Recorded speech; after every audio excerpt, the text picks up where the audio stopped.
good evening, everybody. I'm standing right outside the courthouse where we're awaiting the trial of Big Boss to start momentarily.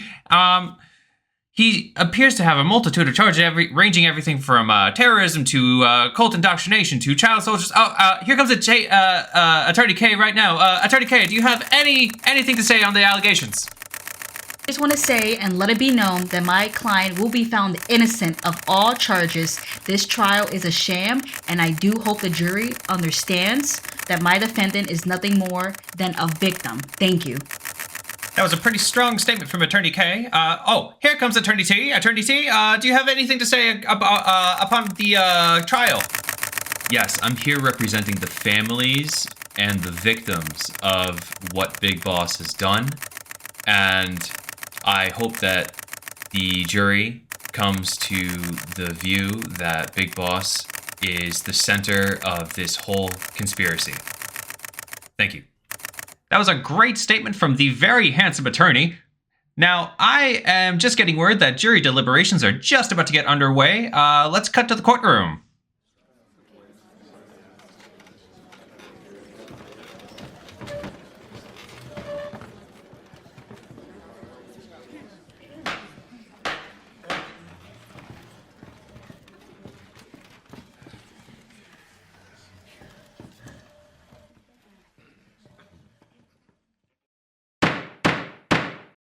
So, T, it looks like we're going to be interviewing two potential jurors for today. Yes, we are. It looks like we have first up Johnny from Metal Gear Resurrections. Is that correct? I believe so, yes. And the second juror is Luffie Webster, who is a content creator on YouTube. Oh, I love them. I love their work.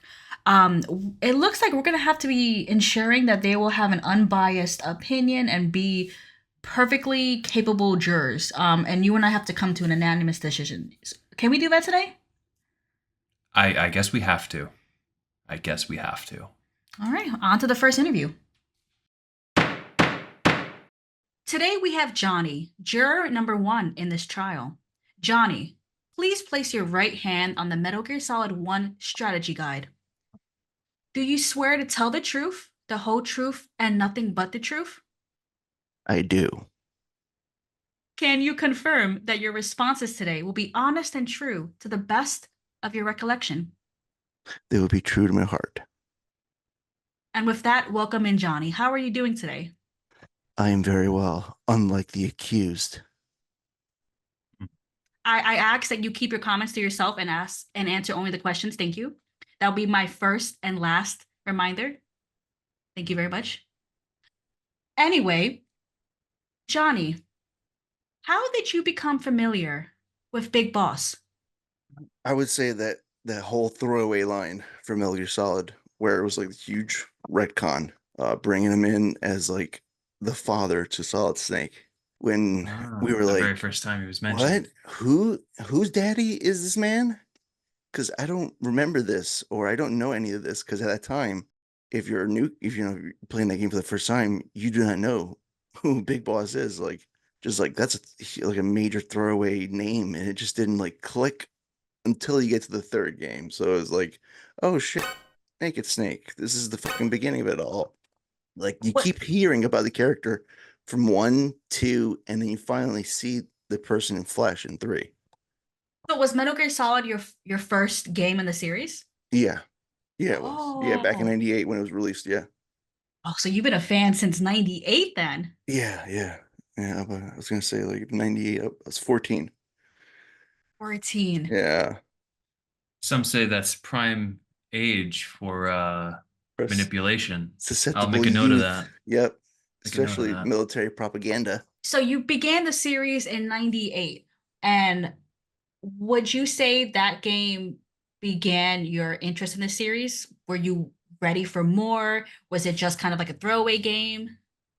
Oh, I was ready for more. As soon as I finished the first game, I was just like replaying it over and over without actually realizing you can do more within the game. Like for the first game, it was like, oh, whatever ending you got. Did you save Otacon? Did you save Meryl? Then you would get like, whatever. If you save Otacon, it was the camouflage. You save Meryl, infinite ammo bandana. And so I was kind of like replaying it over and over without realizing it was rewarding you for that. So it was like I was trying to like find like more things in within the game. Like what else did I miss from this playthrough? Like let me listen to all these conversations of the codec for this person or that person. Yeah, so Yeah, since then it's been like a love affair. admittedly, I did the same thing. I went through tons and tons of Coda conversations between Oh yeah. Mei Ling, Naomi, Nastasha, all them. There's like ways for like almost like you can like break the game too. I think if you talk to Nastasha before she even contacts you, if she just like kind of like the conversations can goes on, but she'll like divulge more information before you even get to like that nuclear warehouse factory. So Metal Gear Solid 1 is quite the game. It's very narrative driven. I Hmm. would say its gameplay is, I would say kind of a sneaking expedition. What is memorable about that game for you? Not only I know you mentioned Big Boss in that Hmm. reveal, but Yeah. was there anything else about that game that sticks out to you? Well, you know what? As soon as you begin the game, you're like treated to the whole it felt like at the time when I was playing it. I was like, this is like straight out of like something from like The Hunt for Red October. We see the submarine. It's very like cinematic to begin with. Like, okay, this is how this story is going to set up. I'm not going to say like it's very like Michael Bayish or anything like that. Like, no, no, it's it's like that's a different type of cinema. Um, but it was very like, this game is going to be like, oh, this is not like your regular typical game, especially at that time. So it was like between PlayStation and N64. So it was like either you wanted to be like a kid to like be treated as an adult, so you kind of lean Mm, towards Sony. That's what I felt like. So it's like a lot of more like adult and like story driven games. And especially with Metal Gear Solid, it was just like very the theme of it all. Like it was like war, politics, hmm sex, mental health. Definitely a lot of issues on mental health for almost all the characters in that first game right off the bat.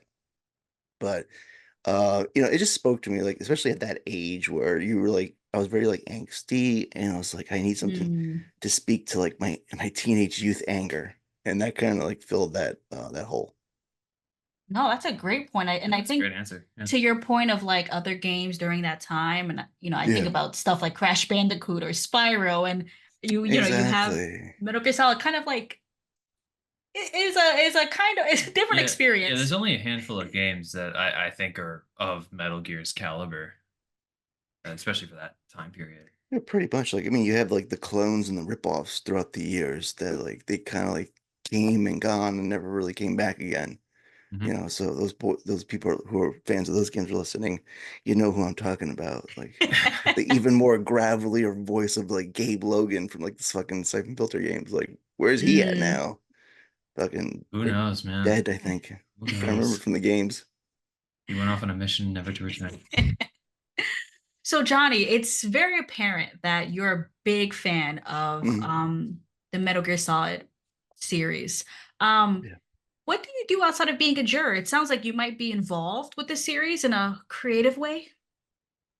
Very much so. I have my own podcast. I am the host of Metal Gear Resurrections, which at the time was a very dark and dreary moment to be a fan. It was during the not the shutdown, but like the removal of Metal Gear Solid 2 and 3 several years back. I was kind of No. starting it Mm. where Konami was pulling all the games like digitally from the digital storefronts on all systems that was available. I think it was just Xbox at the time, but like you Would could you still, yeah. would you say that was a direct response? Like that's what prompted you to make the whole podcast from the beginning? It kind of did. It was like a double-edged sword. I was in the middle of like tinkering and working on it. And then a podcast I was listening to at the time, Metal Gear Mondays, was kind of like ending. Mm. So it was like, oh, like this is the time where I was like, I want to start saying shit about like Konami. I was like, fucking, these guys like took my game, what the fuck? Kind of thing. And I was like, who the fuck are they? It's like, what do you mean you don't have money to like pay for licensing? That's stupid. You have money. I'm broke. It's like you're a fucking corporation. I'm gonna But make my own content. exactly, I was like, I kind of want to do my own thing. I was like, I'm kind of at the time was like, I love the people who are like doing content right now, especially you guys.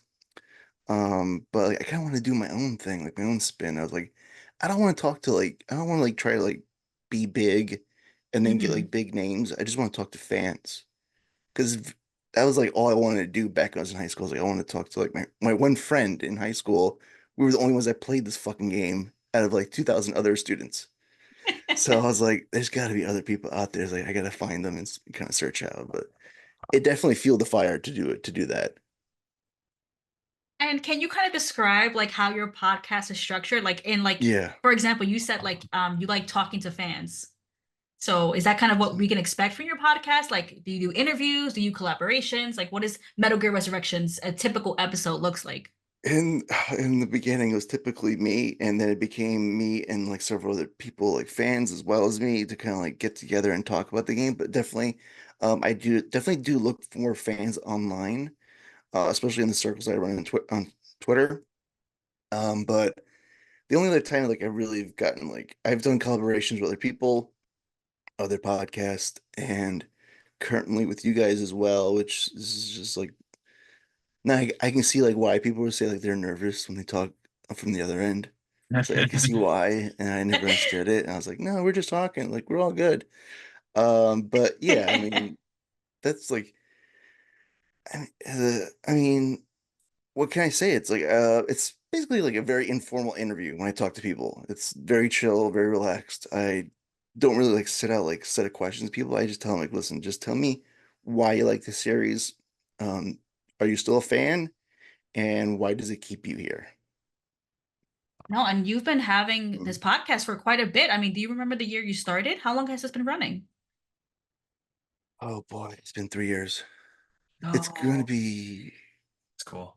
yeah, in September, I think it's gonna be like 3 years running. wow. It's been like 4 years, like the 1 year in my mind before I took the leap.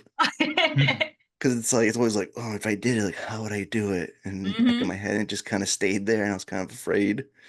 And then I kind of just asked around, like, asking people like, should I do this? Like, would that even, would people even bother listening to this thing? I was like, am I gonna make it? And it's like only one person like fucking Des Moines, Iowa is like listening to this shit. I was like, There's how someone in Des Moines right now, like, what the Whoa, fuck? how do they know? he knows that I listen. It's like, how did he know?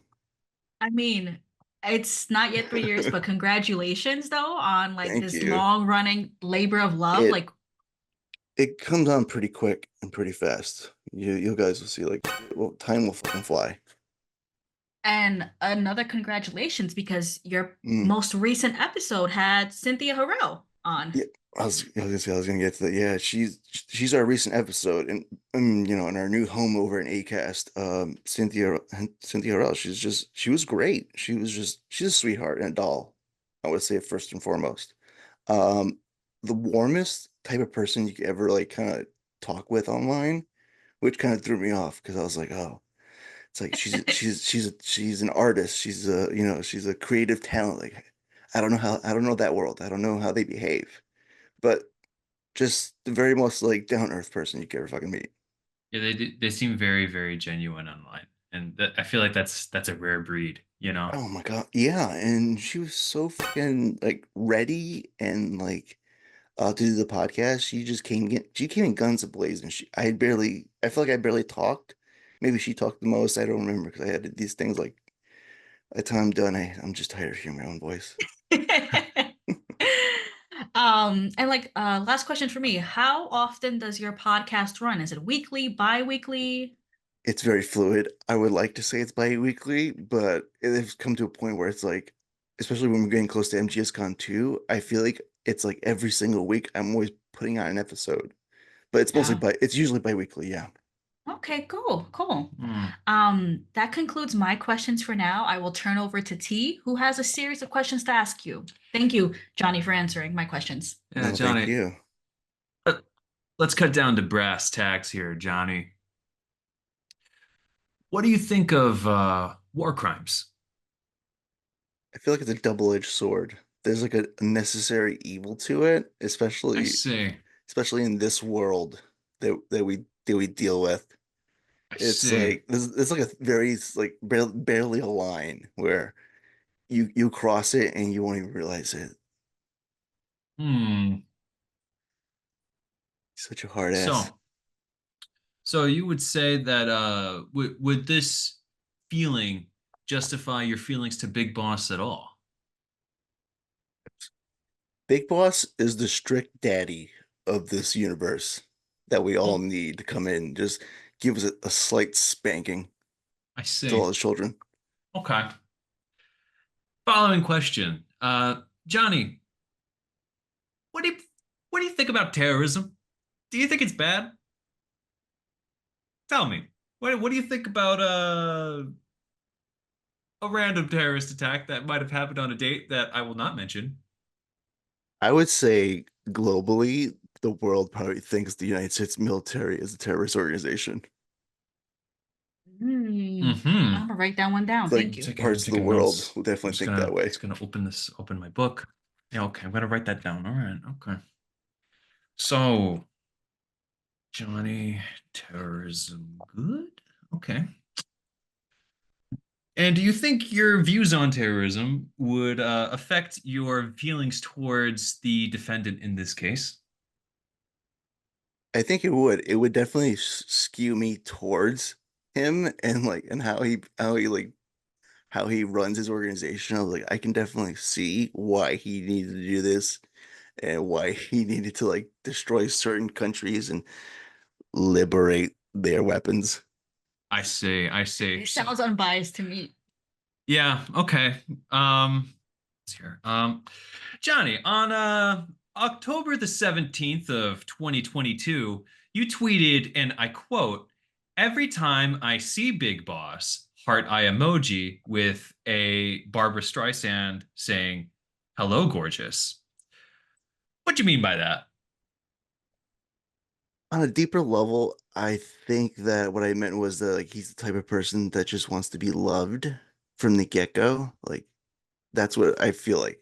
It's like Big Boss is always looking for love, but Hmm. then he's always getting fucked over. And I was like, I think I can help him with that if I was given the opportunity. I see. So you're not saying that you love Big Boss.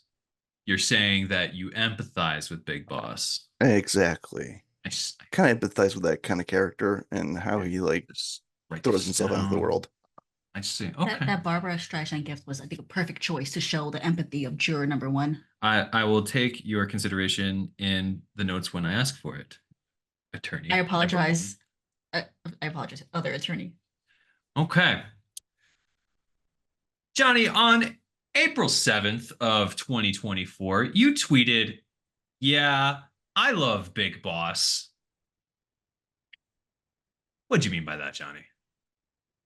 These are some deep cuts, I'm going to say, like it's the way you guys are being very selective with the tweets. That was actually a pretty sarcastic one. From I think from Oh That's Raspberry was talking about like how someone says, I think she said like, oh, no one says I love Big Boss. So I was like, okay, I'll do it, but with like Venom Snake. Interesting. Playing onto the audience, thinking like, this is Big Boss, right, guys? I think Wink. the two H's symbolize the sarcasm. So you think, oh, oh yeah, to the people that might be listening to this Mhm. case, the yeah in the I love Big Boss is two H'd. So it's a Yeah, yeah extra definitely. H. So you're saying that that extra H is sarcasm, and you meant that towards Venom Snake. Am I hearing you correctly? I had my John Wick brain on, so I was like, yeah, I think I love Big Boss. I see. I will take that into consideration. I'm going to write that down. I think that is my questions. I have my concerns, but I will move on. You know, Johnny, again, thank you for answering those series of questions by this attorney. Not sure if he's barred, but I'm gonna look into that after this I am case. barred. The Um, University of the Samoans is a really good university, and great lawyers have come out of it. as someone from DeVry, uh, anyway, back to the questions, Johnny. We appreciate you. Thank you so much. I want to go back to a series of broader questions. Hmm. So What does Metal Gear Solid mean to you? I would say if you're gonna break it down to like the whole thing I've been trying to like talk about from like my podcast and like to other people, um, it's basically like one giant story of this fucked up family going Mm, from the father of Big Boss to his, yes, they're clone children, but like technically they are his children, his sons, Liquid and Solid, Eli and David. And then just like the fact of like all their stories, like this whole fucked up family basically killing each other from what is it like fratricide to fraternicide, mm. it no patricide, but like it's basically this one giant story of this one family and how they fucking decimated this fucking their universe from like the beginning with Naked Snake and then going into the fucking future with like fucking Raiden and his whole like fucked up even more crazier world of like PMCs and just like Metal Gear Ray's just like dropping out of nowhere for no reason at just like, hey, we got a Metal Gear Ray, let's shoot at this guy real quick and see what Yeah. happens. But it's just Chaos. it's a wild ride basically of this one crazy family destroying this world, I believe. What it feels It like. it really does feel like this one, right? One It's like family, one group one of people family just ruining like everything. Just whole from world. knowing all these people who are just conveniently like, oh, what's his name? The DARPA chief who happened to be like SIGINT. And I was like, okay, this is like a really small world, guys. Like, what's happening here? Like, oh, the Dr. Clark that made the Cyborg Ninjas, the Dr. Clark who tried to poison me by telling me to eat mushrooms to see what would happen. I was That is like, a good point, right? Like this that pretty good like Small it, world, yeah, yeah. like a small world, right? Like Yeah. they're all pretty important yeah, from the it get-go. it kind of goes like very tight knit community and then just like global. It's just like stretches out. And it's like everybody's everywhere at certain points. That is a pretty that is a pretty good point. Um, big question. Would you Yeah. say this is like your favorite gaming series, your favorite game? Yeah, I would say so because I've tried the other series. I've tried playing the Hitman games. I tried playing Splinter Cell. I've tried like some of the other games like back in the day, like RPGs, Final Fantasy. Like none of those have really like clung on to me to like kind of stay with them, except for this one series. Like, there'll be times where it's like, is being a fan of this series really worth it? And then all of a sudden, like, fucking Konami would tweet something out, and I'm like, oh shit, yes it is. Like, hold on, something's happening over here, and I need to know what's going on. I mean, I kind of, I don't Mhm. know how you feel about this, but with all the Delta news, I feel like Twitter has been kind of just ramping up again with like Metal Gear content Yeah. and tweets. Especially Um, yeah, especially more for Metal Gear versus like Silent Hill, which like Silent Hill was like announced before Delta, and then it just kind of like dwindled, and Yeah, I don't hear anything else. there's definitely way more hype for Delta. Yeah, I think Delta is people collectively have more faith in it than Silent Hill. yeah. In the beginning, I was very more like, oh, Silent Hill might be actually pretty good. I don't know about this Delta. They might fuck it up. And now with the whole Xbox showcase, I was like, oh shit, they might be getting Delta right, and they're gonna fuck up Silent Hill too. I was like, I don't know what's happening. I feel like one's gonna like not do like race supreme and like be like fucking epic, but like be good, and the other one might just fucking fail and crash and burn. What are the odds? Strictly talking Yeah, Delta. What are the odds of it having like a Resident Evil 4 uh remake phenomenon where it comes out and it is a huge splash?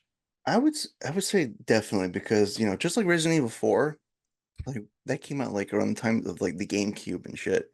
And mhm. like there's like we have newer fans who probably never even like touched that game itself. And then when the remake came out, that blew up like crazy. I remember like people were like going nuts for it.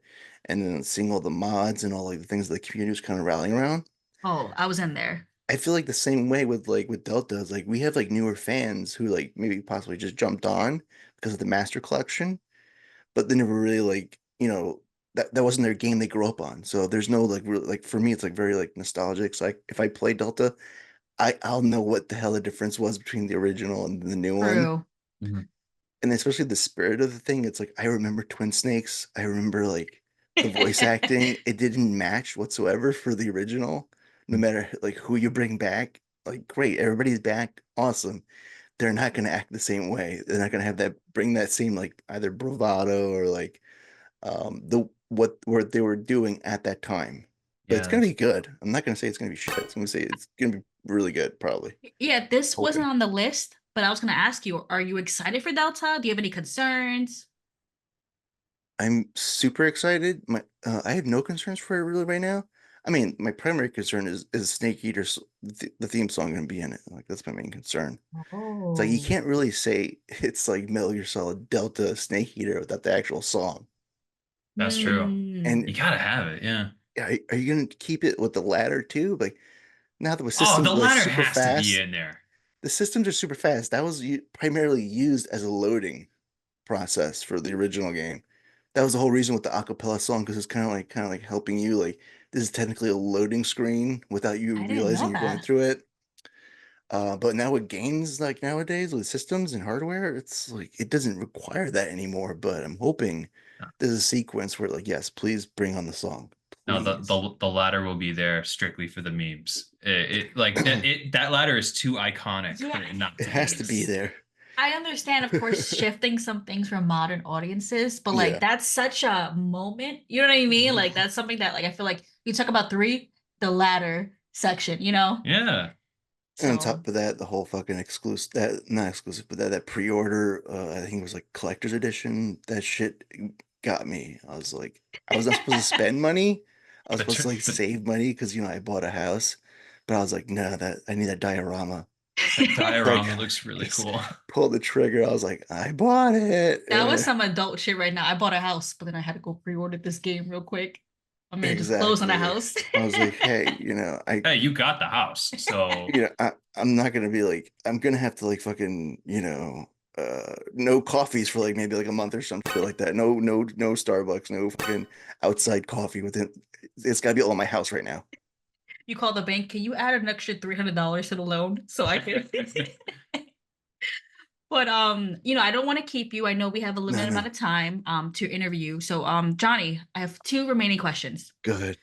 Second to last, what keeps you coming back to the series? Essentially, Mm. why Metal Gear?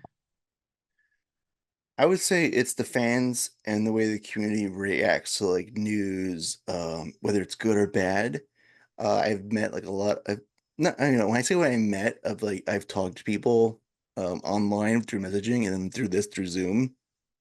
Um and so it's like that kind of like keeps like the fire like fueled within me like to keep going, keep staying within the series and just I don't think I'll actually let go. Like it's been since 98 and now we're like in 2024. I was like Yeah. I think this is gonna be like my main thing for like from until I'm gone. No, that's for sure. no, no, honestly, and Mhm. and if we can say, I know and we're supposed to be professional, but we just want to say Yeah. thank you for giving us the time Oh right yeah. now, and also just for the kind of person you are. You are such a welcoming person in this, I guess, Metal Gear community, as we call it. Mhm. Um, I'm excited to see you at Metal Gear Solid Con 2, excited to see all the future interviews you do. And on that note, can you remind us where we can find you? Can you please let us know any socials? Again, remind us Yes. about your podcast, please. You can find me. You can find my personal page on Twitter because I don't call it the other thing. At Johnny_Flores Jr. and my podcast Twitter at Metal Gear Res for Metal Gear Resurrections podcast, which you can find anywhere on all podcast platforms. Even on Spotify, they won't let go of me, even though I said I try to say goodbye. Uh, yeah, and like you said before, like our latest episode was with Cynthia Harrell, who was just like, who I think subconsciously just hummed the song without, I didn't even ask her. She just did it like on her own. Like I wouldn't even attempt to like even ask somebody of that to do something like that. I was like, no. I was like, I thought that was pretty cool. No, you could tell she's like a big fan too. I always see her on Instagram playing the Oh series and like yeah. Yeah, no, I remember when I went to the first MGS con. Hmm. Um, Christopher Randolph, he was saying that he loves Otacon and the series because like he says like as an actor he wanted to be a part of something that Hmm.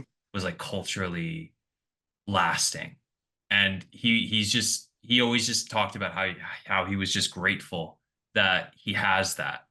And I feel that Cynthia Harrell feels the same way, that like she Hmm. did something and contributed to something that will last for years and years and years. And I think that that's really cool, you know? I agree. Yeah, especially for both of them. Like for Christopher, like he kind of did a double edge, like something for very good and something for very bad. It's kind of hard to do Mm-hmm. in a series. Yeah, he played two. Couldn't be Two- more opposite. Two characters who just like the community absolutely loves Hal, and then absolutely fucking hates Huey, and they probably want to drown him themselves. And great perform, honestly, like that's the tell of an actor. You like really believe, like I see that character and I'm just full of rage. So he does a great Anger. job. Mhm. But Johnny, again, thank you so much. T, I think we found and we can confirm jury number one. Yeah, I have questions about his views on terrorism, but I guess I'll just let it slide for today. Um, Right? yeah, okay, I'm okay with this choice. Johnny, we hope to bring you back in the future for maybe jury deliberation. So I hope you are okay with that and you'll join us again for a future interview. Would that be okay? Yes, I would gladly return because I won't talk about you know what on a plane like that person next to you. Can I say the numbers or am I gonna get listed? Anyway, everybody, we'll put Johnny's information, of course, available for everybody, but please check out Metal Gear Resurrections. It's a fantastic podcast. Johnny does a great job, and you can definitely feel his love for the series. So please check out Johnny. Johnny, thank you again. And we will now go on the jury number two. All right. Good morning, everyone. Today, we have Luffie Webster, who we are interviewing as a potential juror. Welcome in, Luffy. How are you doing today? I'm doing great. How are y'all doing? Amazing. Great. We're going to be asking the questions today. I'm doing well, but please refrain from doing that in the future. Thank you. I'm sorry. I'm sorry. Luffy, please place your right hand on the Metal Gear Solid 1 strategy guide. Do you Okay, swear to tell the truth, the whole truth, and nothing but the truth? I do. Thank you. We're going to be asking you a series of questions. I ask that, of course, you answer to the best of your ability. Saying I don't know is an all right response. And let's begin. Luffy, how did you become familiar with Big Boss? I met Big Boss way back in MGS3, which should show you that I know his potential. And so well, no, I shouldn't be biased. I'm sorry. I met Big Boss in Metal Gear Solid 3 back when my brother actually borrowed MGS2 and MGS3 from a friend of his for us to play, and then we never gave them back. So rip to that friend.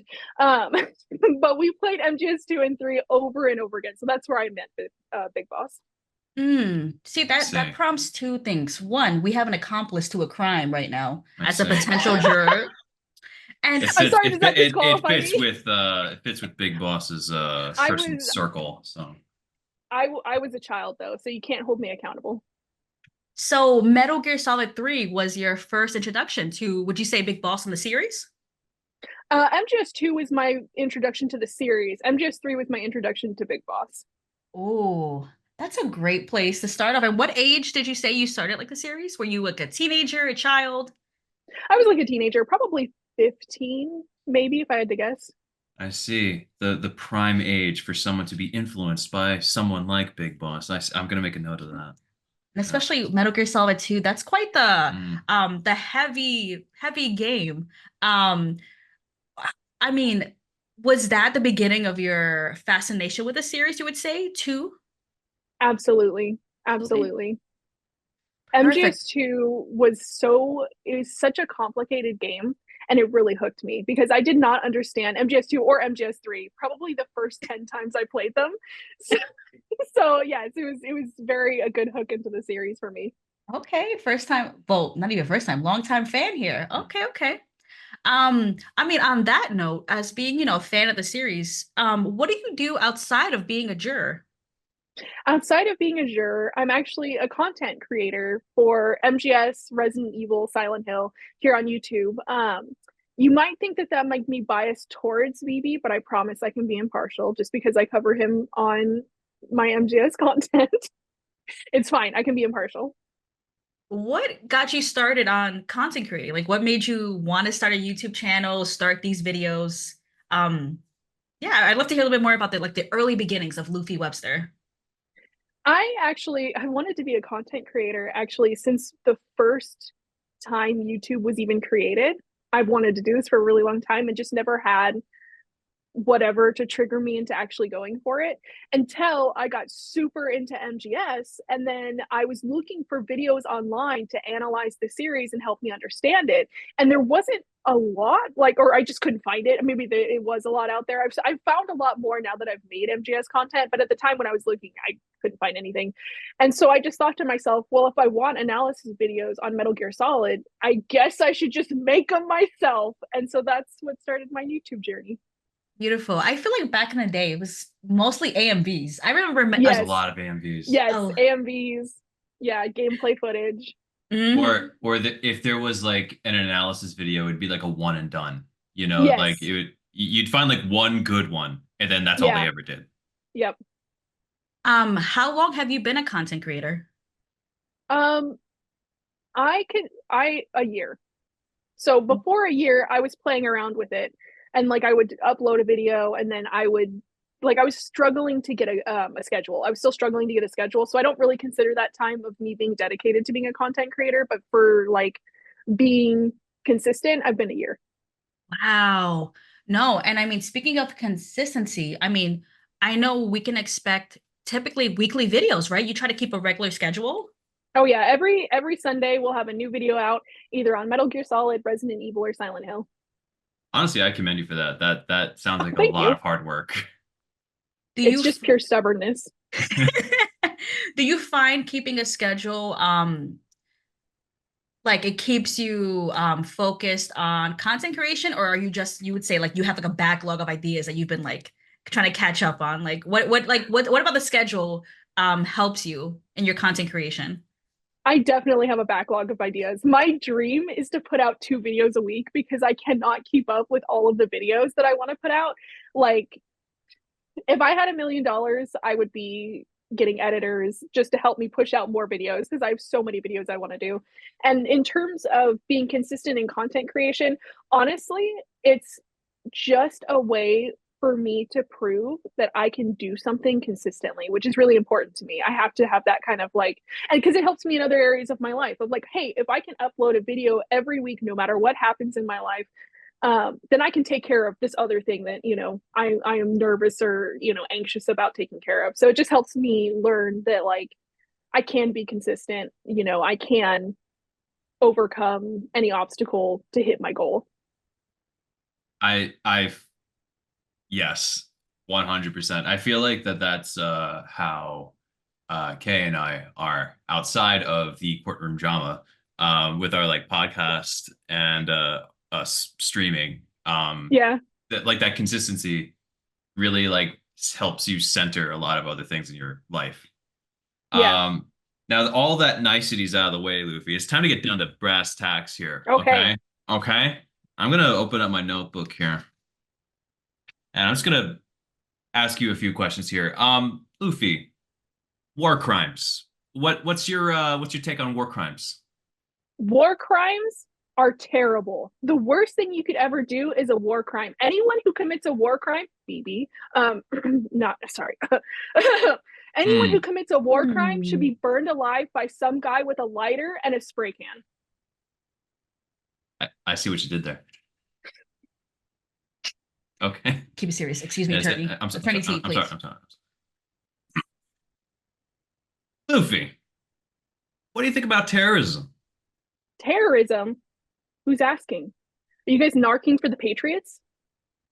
I can neither confirm nor deny. We'll be asking the are paid questions. for. The Okay. state of New York is prosecuting Big Boss. Okay, I cannot confirm where the money is coming from.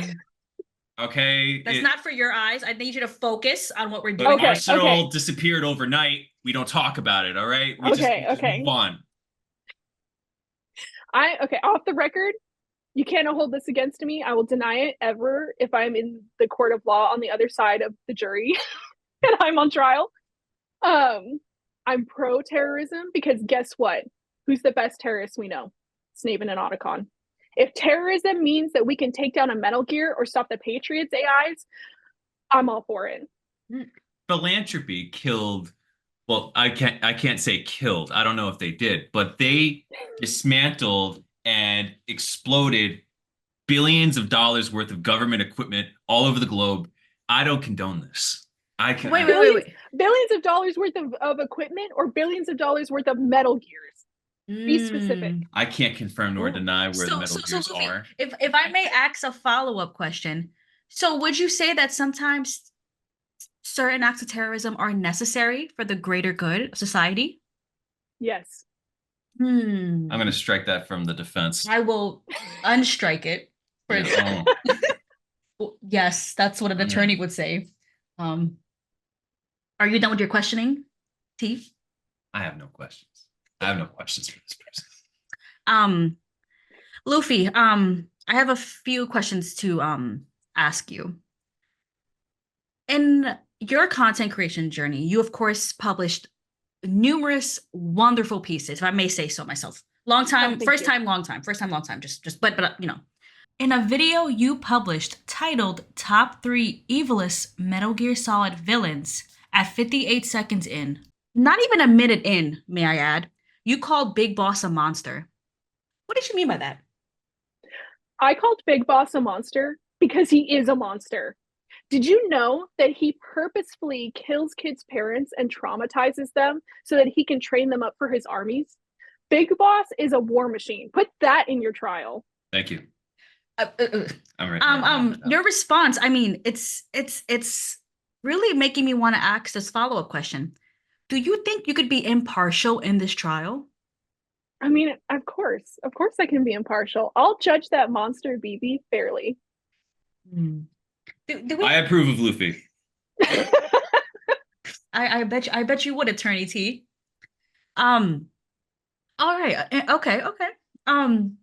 Interesting takes. We'll be moving on. Would you like to ask this next question, or may I? Sure. I'll ask this one, Attorney K. So, Luffy, what does Metal Gear Solid mean to you? Metal Gear Solid means to me good times. Every time I pick up a Metal Gear, well, except for MGS4, most of the time when I pick up a Metal Gear Solid game, I know I'm going to have a good time. The storyline is always going to be on point. And one of the things that I actually really adore about Metal Gear Solid is the gameplay. I feel like every single time I play, it's going to be a unique experience. And there's always stuff in Metal Gear Solid that I have never found in any other game. Like in MGS3, when you can blow people's noses. Have you ever played a game where you can blow somebody's nose? No, you can blow people's noses in MGS3, and I love it. Attorney T, you look shocked. Excuse me. Did you not know you could blow somebody's nose? What? Get out. Yeah. Oh my God, it's the handkerchief. The handkerchief weapon. Have you ever gotten the handkerchief? Yeah, but like you could blow their nose with it? Yes. Yeah, he does like this, and if you blow their nose, you rub it on their nose, they fall asleep. You blow their nose. Oh, okay. Oh, yeah. Okay. What did you think you were doing? No, I just thought, okay, for a split second, I thought that there was like an action where like you could put the handkerchief over somebody and you heard like that, like of them like clearing their nose. It's a surprise blow your nose and they don't see it coming. So they don't have a chance to blow their nose, but you are blowing their nose. That's true. It's little stuff like that, right? Where it's like very serious game, and then you have moments of like that, or someone having stomach issues the entirety of Johnny. That poor guy. Poor guy. I mean, of course, we're talking about gameplay, story. What are you like? Do you have a major, like a favorite character? Do you have favorite moments? I'm curious about like moments or characters that stick out to you from the series. Oh my gosh. It's so hard to choose between which character would be a favorite character. It's like choosing between all of my babies. It's like I can't have a favorite. I can't let them know which one's my favorite. I think if I had to choose, it would probably be Cause and then maybe secretly Big Boss. Don't tell anyone I said that. Oh wait, this is a live jury. But the moments at MGS, the AI is some of the most unique stuff, especially like in MGS5. I don't know if you all have ever had Quiet try to commit insurance fraud on you. Insurance fraud? Please elaborate. Yes. So, you know, you go about your business in MGS5, you're taking over an outpost, you're driving around in a Jeep, you're having a good time, tops down, wind's in your hair, your horn is getting the sun. And then all of a sudden, Quiet runs in front of your vehicle and lays down in front of your moving vehicle, and you've got to slam on the brakes so you don't run her over. And you hear Ocelot say, "Be nice to your buddies. If they get hurt, they're gonna ditch you." I've had that happen to me. Oh my God, seriously? You know, I had that happen to me like once or twice. Yeah. She tries to commit insurance fraud. Yeah. You know what? I respect a businesswoman. I respect someone who, you know, she doesn't know what's gonna happen after the duration of, you know what I mean? She's trying to get that payout. Trying to get that payout. You gotta always have a backup plan, a plan B. Yep. So listen, Cause has his embezzling with the Miller's Maxi Buns, and Quiet has her insurance fraud scams. They all got their hustle, their side hustle. Got to get that bag. That's true. Kaz, may I say, is a great choice for a favorite character for no certain reason. Great choice. I wish I could say the most troubled character in the series, but as we know, every person in the series is traumatized and in some way, shape, or form. Yeah. In many forms. But hearing you, I'm curious, what keeps you coming back to the series? Because I hear you talk about, of course, Silent Hill, Resident Evil, both of again, you're a person of taste. So, you know, these are also great series, but what keeps you coming back? You know, for example, your channel you have numerous Metal Gear Solid videos. Why Metal Gear Solid? Honestly, Metal Gear Solid is such a puzzle, and I love a good puzzle. I cannot, like, that's why I played MGS2 and MGS3. I mean, I must have played those games hundreds of times when I was a teenager because I was trying so hard to figure it out. And I love that. I love puzzling things out. So that's what keeps bringing me back to MGS. And something that I actually really, really adore is since I've started making MGS videos, the people in, you know, my comments or when we stream and they talk in chat, they're always bringing up these things that I never realized or never thought about or never even picked up on. Like the boss fires a nuke, and for some reason I get so focused on the fight that's about to happen, I don't realize that she just fired a nuke. And so like people have brought that to my attention, and it just blows my mind that these little moments that are like so obvious that I've completely missed, but somebody else has really like focused on. So it's I just love that. I love hearing there's like I learn something new about MGS every day, even though I study it, which is just wild. No, I mean, I feel like a big part of Metal Gear Solid is like the community. And I think, you know, prior to us recording, we were talking a bit on just, you know, you go on Twitter or Instagram and it's just fan art upon fan art, or people, like you said, doing Let's Plays. It's just there's so much love for this game. And I feel like I've definitely seen an uptick since the Delta trailer. I've like seen since that trailer, I feel like all the tweets I've seen, our algorithm is pretty much Metal Gear, but it's been I don't know if you've it's seen a the significant uptick. I don't know if you've seen the same. Curious, how do you feel about Delta? I'm very excited for Delta. One of the things I'm actually most excited for Delta is exactly what you were just talking about, how there's been an uptick of content from Delta, which means there's an uptick in fans. We're pulling in new fans now. And I'm so excited to see what fresh eyes will interpret from Metal Gear Solid. Because again, everyone notices something different. We're all individual people, so you all pick up on something different. And these new fans who have maybe never seen Metal Gear Solid before, they're going to pick up on even new stuff because they have the freshest eyes. So I'm really, really excited to see what these, like, how many more new fans we can bring into the fold, one of us. Right. And then also like, yes. And then also like how they interpret the series. I feel like something you always say, Tom, that makes me laugh is like you say this fan base is very old, right? Yeah, like, it's very old in every sense of the word. Like we have been here a while, and we're not ancient, but we're not teenagers anymore. And like we need these people. if we want like Metal Gear to continue to be like culturally relevant, it needs to be like with the Master Collection, be like available on modern platforms and having things like Delta come out to get like fresh eyes on the series. And like that's what you need to do to get this thing to survive to the next generation, a la Solid Snake from Metal Gear Solid 2, talking about. I'm sorry, I'm breaking character here. I'm breaking character. No. I agree. I'm loving it. I agree 100% with everything that you're saying. And one thing, not to get a little off topic, but one thing that really makes me sad is with the new Silent Hill 2 remake that's coming out. I've heard a lot, especially when it's first announced. I heard a lot from the fandom that they were saying, let it die, let Silent Hill die. And that's just the most heartbreaking thing I could ever hear. Why would you want something that you appreciate and you love so much to die? Why wouldn't you want it in a form that you can now share it with newer gamers? Because I don't expect new gamers to, or like younger gamers, I should say, not, whatever, but I don't expect them to have to like find a PS2 to buy and then buy these games that are hundreds of dollars now because they're so rare. Like, I don't expect anyone to jump through hoops to play these games I love. But if they make a remaster and put it on another console, or they make a remake and they put it on a newer console, then that just makes it so much more accessible and it breathes new life into the fandom. And I don't understand when people are kind of against that, because if you love something, don't you want to see it thrive? And I feel like Delta is really going to help Metal Gear Solid thrive again. I think that, not that like it wasn't before, I think that, but like you said, us as the Metal Gear Solid fans, we're old, we're hanging on to these games that we've been playing since we were teenagers or kids. And it's like, now we're going to get a new influx of younger gamers that really breathes new life into this series, or at least I hope so.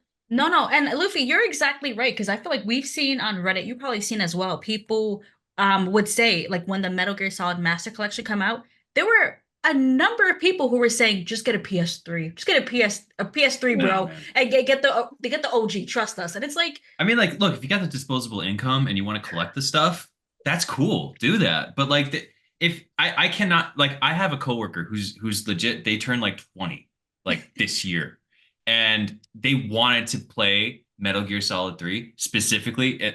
Funnily enough, just for the ladder. He just wanted to experience the ladder. But like, I couldn't in good conscience tell him to like just get a PS3 and get the HD collection. Like, just for one game, for one moment from one game. That's crazy. Yeah. Hundreds, Yeah. No, 100%. And it's like, especially because, and this is the other thing too, it's like, if this coworker of yours is like, I just want to see the ladder moment, in Delta, they'll have the ladder moment. Exactly. And you can play it.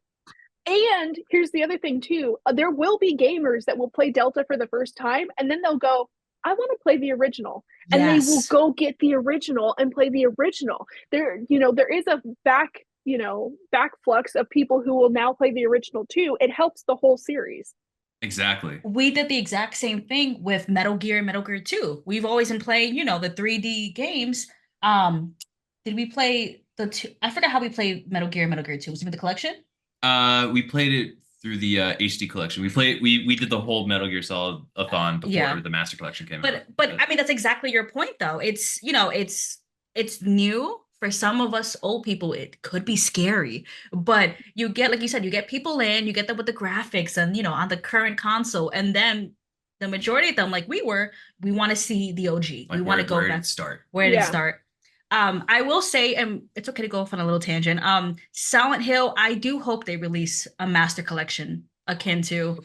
They'd be stupid not to. Like, honest to God, like if they're doing it with Metal Gear, why not Silent Hill? It only makes sense. Well, here's the thing. I don't know if y'all have looked this up. I just looked this up. Well, my best friend looked it up for me because I'm a queen like that. But she looked up. And I guess the Master Collection for Metal Gear Solid is the second best sold game and for PlayStation. And that gives me so much hope that, one, they're going to do a second Master Collection. I don't think they're going to do a Master Collection for Silent Hill, but I really, really wish that, because the Master Collection for Metal Gear Solid sold so well, that they think, because Konami's not going to do anything if they don't think they're going to make money on it. They have to make money in their business. So I'm hoping that maybe they go, okay, a Master Collection for Silent Hill will sell as well. But it's a lot more work to put a Silent Hill Master Collection together, because I'm sure y'all have heard they don't have the files for Silent Hill. I don't mean to laugh, but And the HD port, if they just ported that HD remake that they did a while back, that'd have been that they got so Yeah. much flack for that, so they probably know not to do that. But And if they were going to do a Yeah. master collection, that's what they would do. They would do the Yeah. HD and just port it over to PlayStation because Yeah. that's the easiest thing to do. I mean, I don't know. It takes work. It's definitely a more of a job than the Metal Gear collection, but it's not impossible. It's like Just people. do it. Like, I mean, people said Yeah. for years that Metal Gear Solid 4 is not going to be ported to anywhere else because the PlayStation 3 is like this piece of alien hardware that can only play Metal Gear Solid 4. And like, I get it, it was geared towards that console, but that console's like what, 15 years old now? Yeah. And like, I can only assume it's going to be on volume 2 of the Master Collection. Like, so if that is possible, Silent Hill can be conquered, guys. We can do it. I hope. We I can like do your it. attitude about it. I like your attitude. I'm You're trying more my best. optimistic than I am. I'm really trying. I feel the same. Silent Hill was my first like entry into, I would say, almost video games and like horror. Oh, wow. So growing up, I remember my mom played Code Veronica back on the Dreamcast, and my father played Silent Hill 1, and that was the first games I ever remember. My parents Oh were my also very gosh. young when they had me, so I probably should have been in the room. But I feel the same. I'm hoping the best for Silent Hill, Resident Evil. All the remakes have been amazing. Hopeful for Metal Gear, but yeah, Silent Hill. Yeah. Nervous. But I see we are running low on time. You know, we don't want to keep Luffy. So Luffy, we have one more question for you. After your time as a juror, where can we find you again? You can find me on YouTube. So YouTube under my name, Luffie Webster, LUFFIE WEBSTER. I'm proud of myself for spelling my name right. That took way more concentration than it should have. You can find me on YouTube under my name. You can find me on Twitter under my name. I have an Instagram that I do my art and I put it up there, Metal Gear Solid art, other art. Same name, Luffy.Webster, because somebody took my name. But yeah, that's where I'm on Discord also. You can find me pretty much anywhere. Perfect. And when can we expect your next video? Sunday. Every Sunday at 12 p.m. PST. That's when they all come out. Beautiful. Beautiful. Great. Luffy, we want to thank you again. I think we can confirm Luffy as juror number 2, right? Attorney T? I could accept this. Yes. Yes. I'm gonna judge the heck out of BB. As unbiased as possible, correct? Of course. I just want to do Yeah. my job really well. I'm passionate about doing my job as a juror. Okay. I love it. Not sending BB to prison. Okay. Okay. All right. Luffy, thank you very much. We will talk to you shortly and have a great rest of your day. Thank you. You too. All right. Thank you to the members of the jury that we have selected. I will now give my opening statements as the prosecutor representing the state. Members of the jury, good afternoon. My name is T, and I represent the prosecution in this case. We're here because of a very simple reason. A man that was known as the greatest terrorist in the 20th century is sitting right here in this room with you. That man is Big Boss. A man that early in his career, you could say that he was a hero. He trained with the best of the best at the CIA. He fought against the Soviets and helped the US secure ground during the Cold War. But then, something changed. He became disillusioned with his family and his country. You might be asking yourself, what is he responsible for? What did Big Boss do? Why are we here? After he claimed to have fought with the Mujahideen in the 80s, he founded a terrorist group that ended the lives of potentially thousands of men, women, and children. He endangered the world's oil supply with a group of loyal soldiers who would kill others and themselves if ordered to.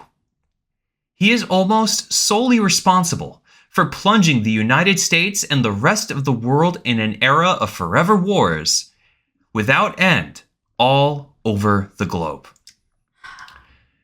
You're going to hear about how his family and his country failed him from the defense, that the system and his interpretation of the boss's will let Big Boss down, led him astray.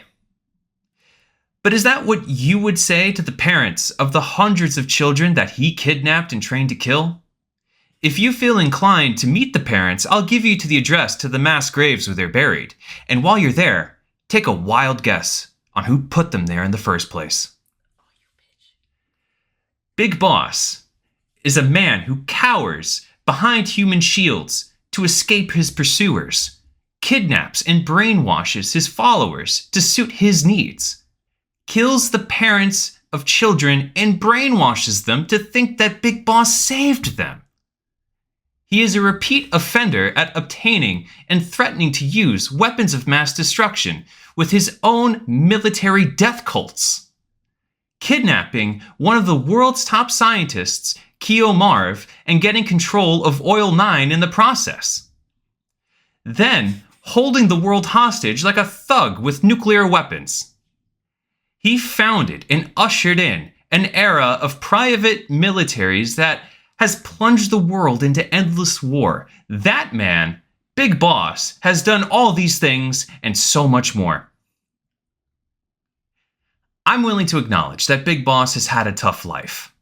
But a tough life doesn't give you the excuse to sacrifice 32 innocent people in a scheme for personal benefit at Takalia Memorial Hospital in Cyprus. 32 men and women whose only crime was being at the wrong place at the wrong time. I'm asking the members of the jury to look at the facts of this case. And the facts lead to a road paved with the blood of thousands of innocents straight to that man, Big Boss. Members of the jury, I thank you for your time. Let justice be done. The defense will now make their statement. Judge, jury, all parties in the courtroom today, I'd like to thank you all for coming. My name is Kay, and I am representing this man you see before you, Big Boss. What we're going to hear during this trial will not be easy. This is not by any means an easy case. I cannot sit here and argue that my client has not caused harm. Oh no, my client has been the face behind many and much suffering. What I am here today to speak on, however, is the fact that he is a man, a person, a human being just like you and I, everyone in this room. A man who has experienced such unfathomable degrees of trauma, betrayal, and loss. Now, the prosecution might want to paint a tale of a cultist, mastermind, a manipulator. The man you see before you, that very man sitting in that chair, now that is a victim. He's known as Big Boss in the majority of us. I mean, this is the trial of Big Boss. But what happened to John? Do any of you even know his last name? Who is this man? Your job, jury, is to prove beyond the reasonable doubt that this man is a terrorist, that this man is guilty of orchestrating catastrophic moments of war and terror. If so, then lock me up too. Lock us all up. Have we at one point in time, many and many a times, listened to the words of our countrymen, our families, our heroes? Wouldn't our own country's acts of heroism reflect as terrorism in the eyes of our enemies? Who is to decide the line between enemy and hero? My client here has been scapegoated. I said scapegoated. Made an example of in the United States government.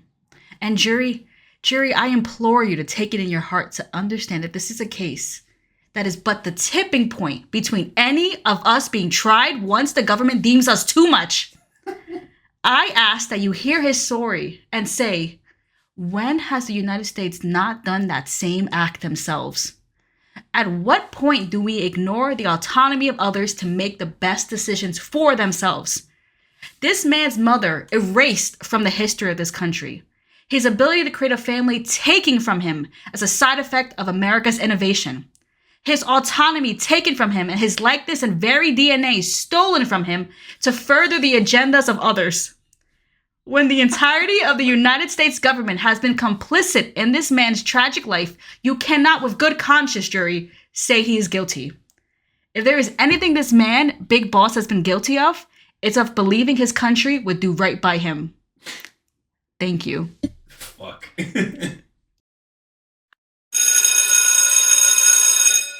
Hey, T, wow. That was crazy. Wow, what a compelling case by both attorneys. This is gonna be a very difficult case to like just follow along with. I know. Those attorneys had some really good points, and they're both so handsome. That's what I was thinking too. They're really handsome attorneys. Wow, I know we shouldn't be saying that, but wow. Right? Wow. Yeah. Well, since we'll be watching the entirety of this trial, we will have no pop quiz until the trial is done. My apologies. I know. I hear the boos. It's a big event, all right? This is a once-in-a-lifetime trial. If anything, you're welcome. No homework. No pop quiz. You know what? You're welcome, everybody. You just get to sit back and just watch a trial unfold. This is just like, what was the last big trial? Oh, that one. Oh, yeah. That one that just recently finished. It's like if we brought in the TV with the VCR into class. We're just rolling in the TV for all of us to watch this. Yeah. It's going to be a good time.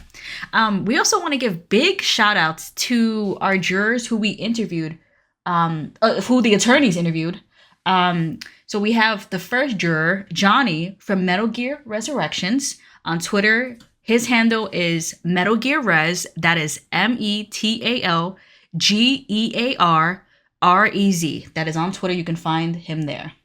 And our second juror, Luffie Webster, who is a YouTube content creator where they do a lot of Metal Gear deep dives, Silent Hill deep dives, Resident Evil deep dives. They're a deep diver. They make great analysis videos, so be sure to check them out on YouTube. And also, we'll have everyone's information in the description of this episode. But where can you find Luffy on Twitter? Their handle is their name. At least I think it's their name. Luffie Webster. LuffieWebster. Perfect. We'd also like to thank our courtroom sketch artists who you might have seen their work on Twitter. That artist is survivorttype. That is survivorttype on Twitter.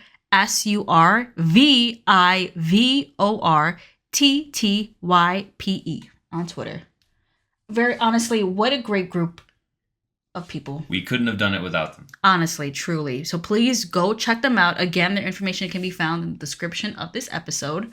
I don't know what is there to really say. Like what a time we're having. I know. MGSCon 2.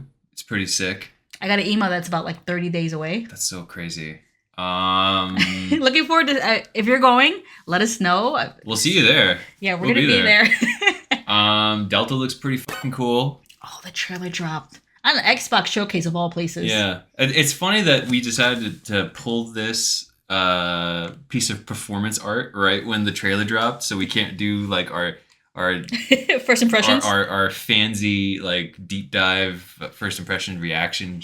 But I like it. I think it looks really cool. Mm-hmm. I can't wait to get my hands on it. Yes. I'm just super excited for the potential, excited for new fans. I'm hopeful. More hopeful than I am for Silent Hill 2. But anyway, it's going to be amazing. Big Boss is still a bitch, though. Yeah. Big bitch. The biggest of all bitches. Well, in 3, you could say he's a victim. It's just beyond 3. Yeah, I guess he's a different man in 3, but I don't know. The fact that the potential was there, I guess, right? That was always in him. Yeah. Anyway, look forward to our next episode, which will be the prosecution and defense making their case. So look forward to that in 2 weeks. As always, any questions, comments, concerns, you want to tell us that this episode was wild or any idea, like let us know anything at it's tknm@gmail.com. That is itstkandm@gmail.com. I want to thank everybody who sent us emails before. I've seen them. I want to react. In time, we'll be able to read out your emails. Perhaps next episode. After the trial, probably. Yeah, after the trial. Yeah. After the trial. But yeah. Thank you all for listening. Yeah, thank you for being here. We read every comment. We read every email. and we love all the feedback that you guys give us. It really means a lot. Yeah. So thank you all for listening to us ramble. I couldn't agree more. Everyone, have a good one and see you next time. Bye.